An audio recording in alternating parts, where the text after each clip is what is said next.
नमस्कार, India voice देख रहे हैं आप। खबरों की शुरुआत करते हैं बड़ी खबर के साथ। रांची कृषि शुल्क वृद्धि विरोध में झारखंड के व्यवसायी 15 फरवरी से अनिश्चितकालीन हड़ताल पर रहेंगे। सरकार पर मनमानी करने का आरोप लगाते हुए झारखंड चैंबर ऑफ कॉमर्स ने इसका ऐलान किया है। चैंबर ऑफ कॉमर्स भवन में मीडिया कर्मियों से बात करते हुए अध्यक्ष किशोर मंत्री ने कहा कि इस विधेयक के विरोध में लगातार व्यवसायी संगठन सरकार से आग्रह कर रहे हैं, इसके बावजूद सरकार मानने को तैयार नहीं है। कृषि शुल्क को काला कानून बताते हुए व्यवसायियों ने कहा कि सरकार के मनमाने रवैये के कारण व्यवसायी अनिश्चितकालीन हड़ताल पर जाने के लिए मजबूर है, जिस वजह से न केवल खाद्यान्न के आवक और जावक पर असर पड़ेगा, बल्कि फलों और सब्जियों के थोक मंडी भी बंद रहेंगे, जिसका खामियाजा आखिरकार जनता को ही भुगतना पड़ेगा।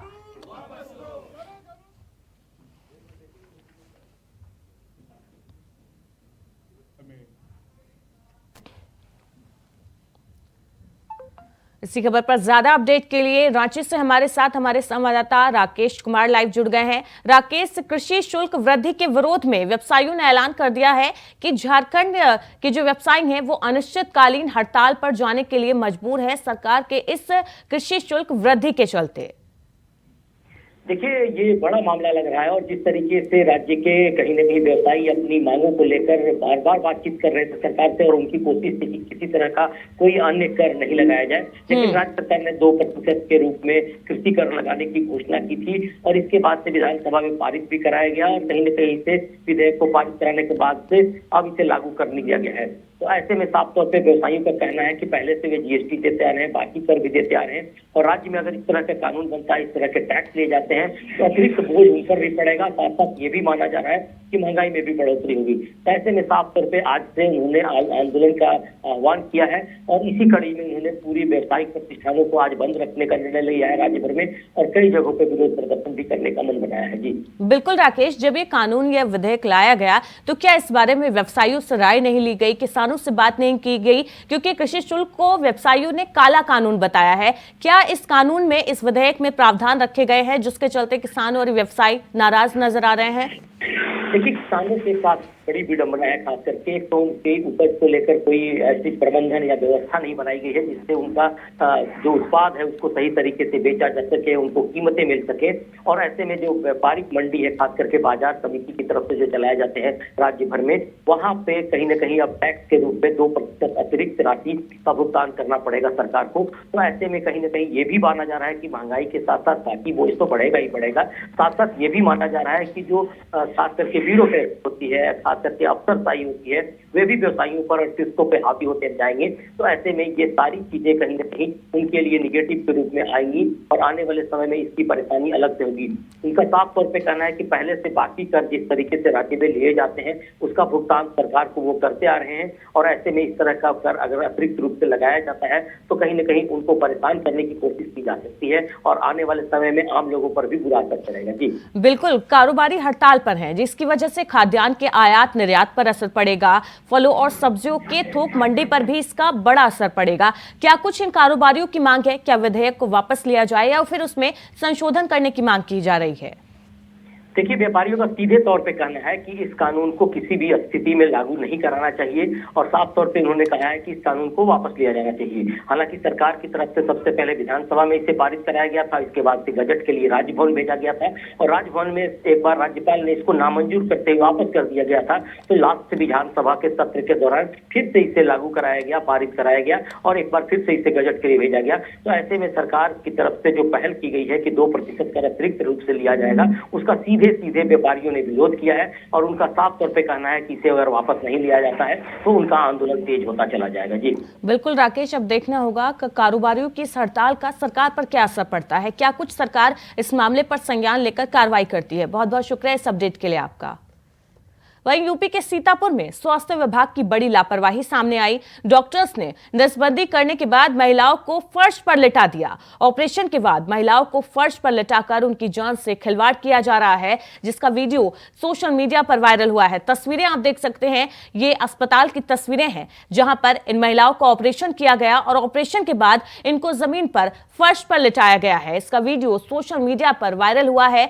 सामुदायिक स्वास्थ्य केंद्र का ये वीडियो सोशल मीडिया पर छाया हुआ है। तस्वीरें आप देख रहे हैं। ऑपरेशन के बाद किस तरीके से महिलाओं को जमीन पर, फर्श पर लिटाया गया है। उनके लिए बेड की व्यवस्था नहीं है इस सामुदायिक स्वास्थ्य केंद्र में। और सामुदायिक स्वास्थ्य केंद्र की बदहाल स्थिति की ये तस्वीरें हैं जो सोशल मीडिया पर वायरल हो रही हैं।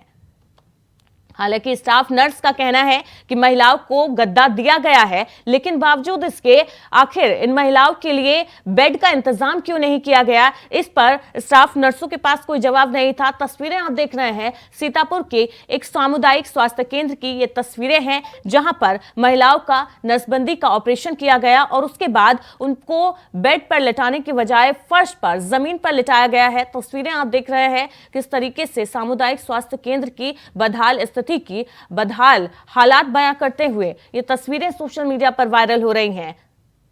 सीतापुर के सामुदायिक स्वास्थ्य केंद्र की ये तस्वीरें हैं। स्वास्थ्य विभाग की बड़ी लापरवाही ये सामने आई है। महिलाओं की जान से खिलवाड़ किया जा रहा है। इनकी तबीयत अगर खराब हो जाए या कुछ और हो जाए तो इसकी जिम्मेदारी कौन लेगा। डॉक्टर्स ने बताया जा रहा है कि नसबंदी के बाद महिलाओं को इस तरीके से फर्श पर लिटाया हुआ है। इसी खबर पर ज्यादा अपडेट के लिए मोहित मिश्रा हमारे साथ जुड़ गए हैं सीतापुर से। मोहित, सामुदायिक स्वास्थ्य केंद्र की एक तस्वीरें सोशल मीडिया पर वायरल हो रही है। स्वास्थ्य विभाग की यहां पर बड़ी लापरवाही सामने आई है। महिलाओं को ऑपरेशन के बाद बेड की बजाय फर्श पर लिटाया गया है। क्या कुछ जानकारी है? जी, मैं बिल्कुल बता दूं, ये मामला जो है सीतापुर के परचेंडी का है, जहां पे सीएससी में महिलाओं का नसबंदी का ऑपरेशन किया गया और उसके बाद उनको वहां पर बेड ना देके फर्श पे जो है गद्दे डालकर उनको लेटने के लिए दे दिया गया। जी बिल्कुल, अस्पताल प्रशासन का क्या कुछ कहना है इस पर? उनके लिए बेड की व्यवस्था नहीं थी या फिर सामुदायिक स्वास्थ्य केंद्र में इसी तरीके से इलाज होता आ रहा है? जी, परचेंडी का जो है सामुदायिक स्वास्थ्य केंद्र है, ये अक्सर चर्चा में बना रहता है। अभी कुछ दिन पूर्व इसमें जो है डीजे की धुन पे और नाच गाने का भी वीडियो वायरल हुआ था, जिसमें वहां के स्टाफ और जो थे वो डांस कर रहे थे। इसको लेकर भी चर्चा में रहा था। तो परचेंडी का जो स्वास्थ्य केंद्र है लगभग सुर्खियों में रहता है और वहां पे व्यवस्थाओं की बहुत भारी मात्रा में व्यवस्था है, जिसके और जहां तक मोहित, क्या इस अस्पताल में अमूमन यही व्यवस्था देखने को मिलती है? क्या इस अस्पताल में अमूमन यही व्यवस्था देखने को मिलती है? सोशल मीडिया पर यह वीडियो वायरल हुआ है। क्या कुछ कार्रवाई अस्पताल प्रशासन की तरफ से हो पाई है? जी, इसमें जो वहां पे डॉक्टर मौजूद थे वो तो कैमरे पे कुछ बचते हुए निकले, लेकिन इस बाबत जब अभी सीतापुर सीएमओ का फोन मिलाया गया तो उनका फोन नहीं उठ पाया, जिस कारण से अभी कोई बात सामने नहीं निकल के आ रही कि किस तरीके की कार्रवाई होगी या नहीं होगी, क्योंकि लगातार स्वास्थ्य विभाग सुर्खियों में बना है। अभी हाल ही में अभी महमूदाबाद में कल का ही मामला है, जिसमें जो है व्यक्ति की एक्सीडेंट में मौत हो जाती है और जो महमूदाबाद का सामुदायिक स्वास्थ्य केंद्र है वहां पे लाइट गायब रहती है। 1 घंटे लगभग लाइट गायब रहती है। सीएमओ को बताया भी जाता है कि लाइट गायब है, लेकिन फिर भी वहां पे किसी भी तरीके की विद्युत की व्यवस्था नहीं की गई। तो सीतापुर का जो स्वास्थ्य विभाग है वो लगातार सुर्खियों में बना हुआ है। जी बिल्कुल मोहित, अब देखना होगा कि अस्पताल प्रशासन के खिलाफ क्या कुछ कार्रवाई होती है। बहुत बहुत शुक्रिया इस अपडेट के लिए आपका। वहीं कानपुर देहात में मां बेटी की जिंदा जलकर मौत के मामले में एक बड़ा अपडेट सामने आया है। कड़ी सुरक्षा में शव को अंतिम संस्कार के लिए रवाना किया गया। कमिश्नर के मनाने के बाद शव यात्रा हुई। पुलिस अधिकारियों ने शव को कंधा दिया। मामले में निष्पक्ष जांच को लेकर हाईकोर्ट में याचिका दाखिल हुई है। सीबीआई जांच की मांग को लेकर हाईकोर्ट में याचिका दाखिल की गई है। याचिका में जिम्मेदार अधिकारियों पर कार्रवाई की मांग की जा रही है। हाईकोर्ट की निगरानी में पूरे मामले की जांच अब सीबीआई से कराए जाने की मांग की जा रही है। मृतक परिवार के लिए उचित मुआवजे की भी मांग की जा रही है।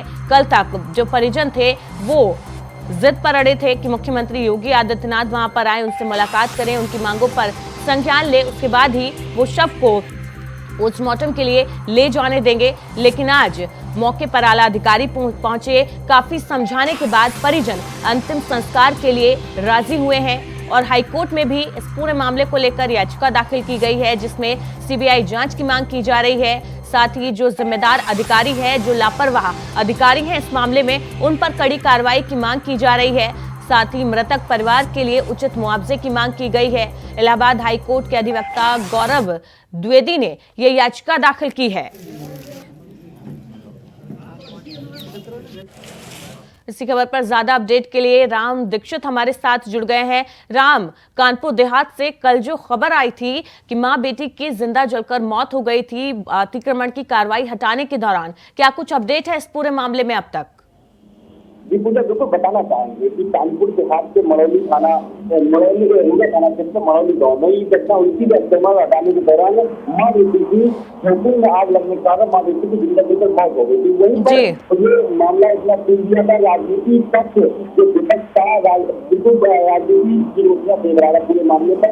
इस मामले में सोशल मीडिया पर आग पकड़ ली थी, जगह जगह पर रिएक्शन आ रहे थे, जगह जगह पर प्रशासन नेता जो विपक्ष नेता थे गाँव में जाना चाह रहे थे, उनको रोका जा रहा था। लेकिन वही पूरा परिजन से अपनी मांगों को लेकर साफ सुथरी मांगी थी, उन मांगों को लेकर आए थे।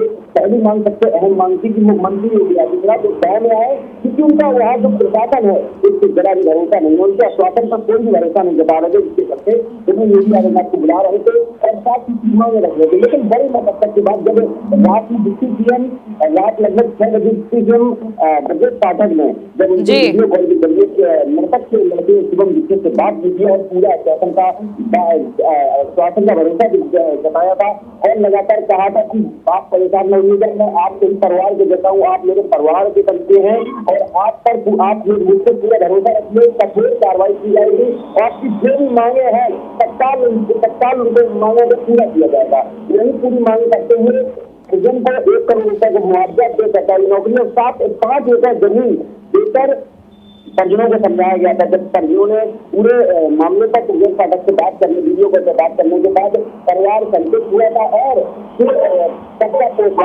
पोस्टमार्टम हुआ। उसके बाद आज अंतिम संस्कार के लिए यहाँ पर अधिकारी करना दिया, अधिकारी अंतिम संस्कार के लिए सबों को लेकर गंगा घाट। राम, इस पूरे मामले में अब तक कितनी गिरफ्तारी हुई है? जो लापरवाह अधिकारी है उनमें कितनी गिरफ्तारियां अब तक हो पाई हैं? ये पूरा जिसे बताना चाहेंगे कि जो मामला है इसमें बड़ा एक खून दिया गया था इस मामले में और तत्काल परिजनों के आधार पर उसी थाना क्षेत्र रूरल थाना क्षेत्र में मुकदमा दर्ज कराया गया था। 3 से 7-8 दिन जो कि गंभीर धारा मुकदमा दर्ज हुआ था, जिसमें एसडीएम मेहता जनेश्वर प्रसाद और अशोक सिंह तहसीलदार, नायब तहसीलदार कानूनगो और उसी थाना अध्यक्ष जो रिया का थाना अध्यक्ष थे, जिसी थाने मुकदमा दर्ज हुआ, उसी थाना अध्यक्ष दिनेश चैतन के ऊपर भी मुकदमा दर्ज किया गया था। और जब से मुकदमा दर्ज हुआ था तब से ये पूरे सभी आरोपी फरार थे। गाँव के कुछ दबंग से जिन्होंने शराबी तत्व के चलते ये आग लगाने का आरोप जिनके ऊपर लग रहा है, पर्सन लगातार लगा रहा था, उन लोगों के ऊपर भी मुकदमा दर्ज हुआ था। लगभग 11 लोगों को नामजद बनाया था। 15 से 20 लोग अज्ञात है, जो महिला पुलिसकर्मी है, जो महिला सिपाही है, वहाँ पर जो सिपाही सबके ऊपर मुकदमा दर्ज किया गया। वीडियो के आधार पर सबसे चिन्हित किया जाएगा, सबके नाम खोले जाएंगे जांच के दौरान। लेकिन पुलिस ने सफलता दिखाते हुए 2 लोगों को गिरफ्तार कर लिया था। जो ड्राइवर वीडियो में दिखाई दे रहा है, जो बिजली चला रहा है, उस ड्राइवर को पकड़ लिया गया था। मुख्य आरोपी अशोक लेखपाल जो थे, जिनके चलते जो लगातार इस कार्रवाई को आगे बढ़ा रहे थे, लगातार इनका क्षेत्र का लगातार परिवार के ऊपर अपना कहर बरपा रहे थे, लगातार अतिक्रमण गिरा रहे थे और वही अतिक्रमण गिराने गए थे, जिसके कारण मारूति की मौत हुई यहाँ पर। और इन दोनों को गिरफ्तार कर लिया गया है। अशोक सिंह और ज्योति ड्राइवर अशोक सिंह लेखपाल को गिरफ्तार कर लिया गया है और जेल भेज दिया गया है। बिल्कुल राम, कल तक परिजन जिद पर अड़े थे कि मुख्यमंत्री योगी आदित्यनाथ वहां पर आए, उनसे मुलाकात करें, उनकी मांगों पर संज्ञान लें, तभी वो शव को अंतिम यात्रा के लिए ले जाने देंगे। लेकिन आज कमिश्नर के मनाने के बाद जो परिजन है वो अंतिम संस्कार के लिए राजी हो गए हैं। कहा जा रहा है कि अंतिम यात्रा के लिए शव रवाना हो गया है। जी पूजा जी बताना चाहेंगे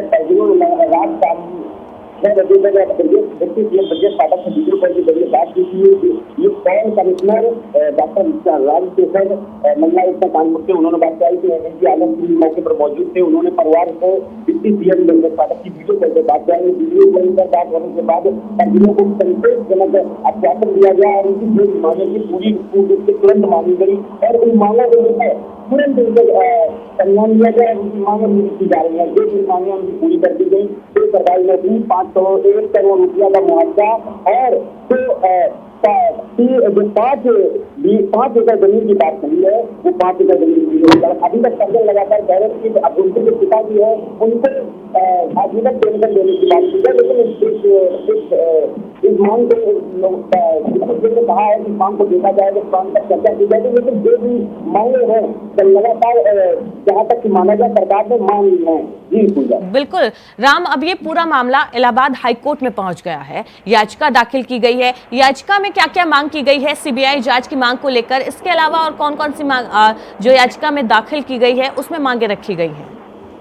जी भैया, देखो बताना चाहेंगे वहीं पर जब मान रहे थे सर्जनों ने सबसे अंतिम संस्कार के लिए वहीं पर आज जो खबर सामने आई है इलाहाबाद से कि इलाहाबाद हाई कोर्ट में गैर विरोधी अभियंता है जिन्होंने ये याचिका दाखिल की है, माँ बेटी पीड़ित परिवार की तरफ से याचिका दाखिल की है। देखिए सीबीआई की मांग और जो भी 7 फीसदी मांगे हैं उन पर पूरी तरीके से उनकी मांगों को लेकर और इस मामले का दोषियों के खिलाफ कठोर कार्रवाई हो, इन कई मांगों को लेकर उन्होंने याचिका दाखिल की हाईकोर्ट में। और याचिका दाखिल होने के बाद याचिका की सुनवाई की जाएगी और हाईकोर्ट में अपना संज्ञान लेकर जो उचित कार्रवाई होगी वो सरकार के दिशा निर्देश करेगा। बिल्कुल, बहुत बहुत शुक्रिया राम इस अपडेट के लिए आपका। वहीं कन्नौज में बीजेपी एमएलसी बनवारी लाल दोहरे का निधन हो गया। दिल्ली के मैक्स अस्पताल में उन्होंने अंतिम सांस ली। एमएलसी की मौत से बीजेपी नेताओं में शोक की लहर दौड़ गई है। तो कन्नौज से दुखद खबर सामने आई है, बीजेपी एमएलसी बनवारी लाल दोहरे का निधन हो गया। दिल्ली के मैक्स अस्पताल में उन्होंने आखिरी सांस ली। एमएलसी की मौत से बीजेपी नेताओं में शोक की लहर है। लंबे समय से बनवारी लाल बीमार चल रहे थे, उनका इलाज चल रहा था और आज दिल्ली के मैक्स अस्पताल में उन्होंने अंतिम सांस ली है। बीजेपी नेताओं में शोक की लहर है। नेताओं का सिलसिला उनके घर पर पहुंच रहा है, पहुंचने का शुरू हो गया है। लोग उनको अंतिम दर्शन के लिए पहुंच रहे हैं। बीजेपी नेता बताया जा रहा है कि बनवारी लाल दोहरे लंबे समय से बीमार चल रहे थे, उनका इलाज चल रहा था और इसी के चलते उनको दिल्ली के मैक्स अस्पताल में भर्ती कराया गया था तबीयत खराब होने के चलते, और आज उन्होंने दिल्ली के मैक्स अस्पताल में अंतिम सांस ली। वहीं उनकी मौत से बीजेपी नेताओं में शोक की लहर दौड़ गई। बीजेपी नेता उनके आवास पर पहुंच रहे हैं उनके अंतिम दर्शन के लिए, उनको श्रद्धांजलि देने के लिए। तो कन्नौज से ये दुखद खबर सामने आ रही है।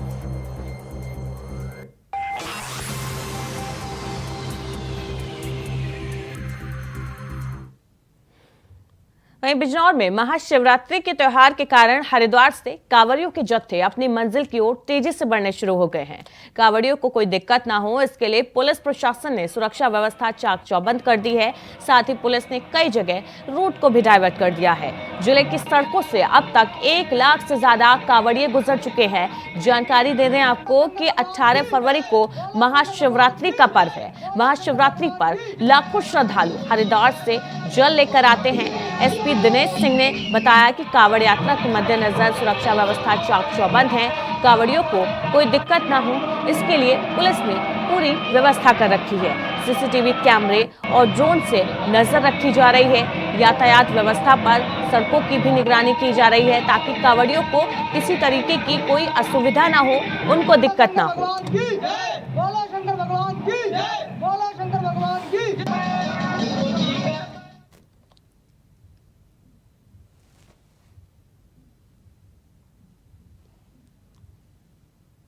खबर हरदोई से है, जहां वैलेंटाइन डे के रोज एक आशिक ने अनोखे कारनामे को अंजाम दिया। यहां एक प्रेमी हाथ में चाकू लेकर अपनी शादीशुदा प्रेमिका से मिलने पहुंचा। उस पर प्यार का भूत कुछ इस कदर सवार था कि उसने पहले अपनी प्रेमिका को साथ मरने के लिए कहा और मना करने पर जहर खा लिया। जानकारी मिलने पर पुलिस की टीम मौके पर पहुंची और युवक को सीएचसी अस्पताल में भर्ती कराया।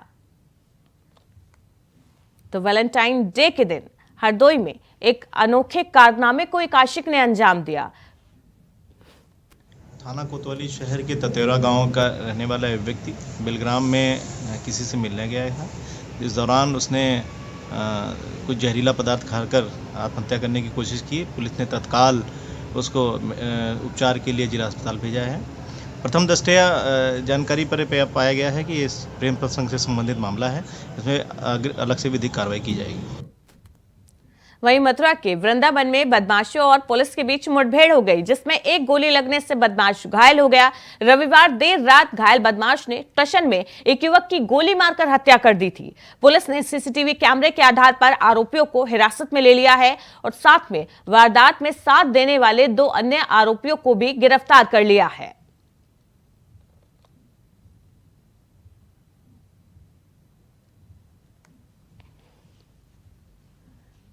तो मथुरा में पुलिस और बदमाशों के बीच मुठभेड़ हुई। निषाद की गोली मार के हत्या की गई थी, जिसमें कल हमारी वृंदावन की पुलिस की कई टीमें बना के लगाई गई थी।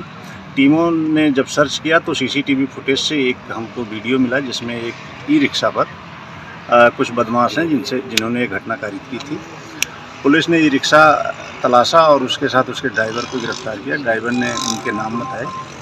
अभी मुखबिर से सूचना मिली कि घटना में शामिल कुछ बदमाश एक्सप्रेस वे की तरफ जा रहे हैं और ज़िले से बाहर जाने के फिराक में हैं। इस सूचना पर पुलिस द्वारा इनको घेराबंदी की गई। अपने को घिरता देख उन्होंने पुलिस पार्टी पर फायर किया। उस फायरिंग में पुलिस ने जवाबी कार्रवाई की। इस कार्रवाई के दौरान एक अमित नाम के बदमाश के पैर में गोली लगी है। 2 बदमाश उसके जो साथी हैं वो गिरफ्तार किए गए हैं, जिनका नाम भानु और राकेश है। अमित का पूर्व में आपराधिक इतिहास है और आपराधिक इतिहास की जानकारी की जा रही है। घायल को जिला चिकित्सालय भेजा गया है।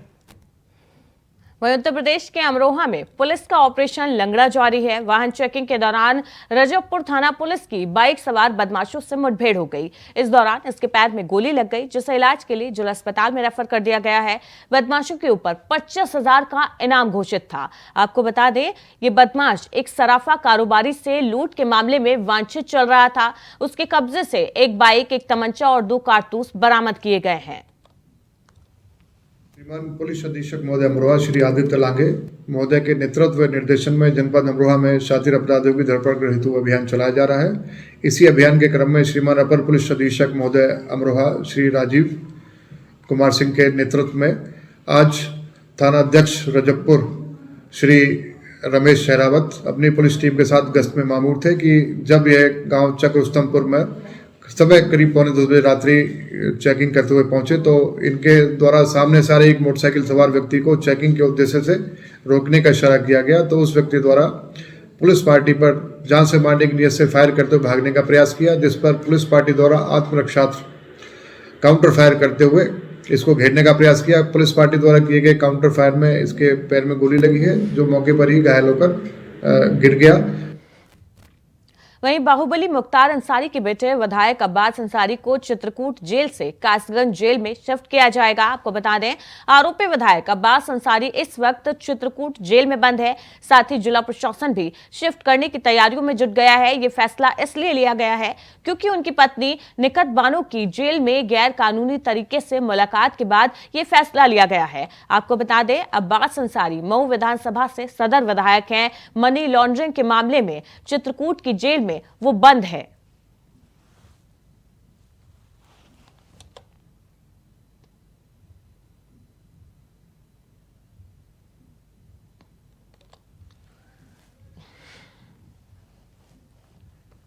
बुलेटिन में फिलहाल इतना ही। लगातार खबरों के लिए देखते रहिए इंडिया वॉइस।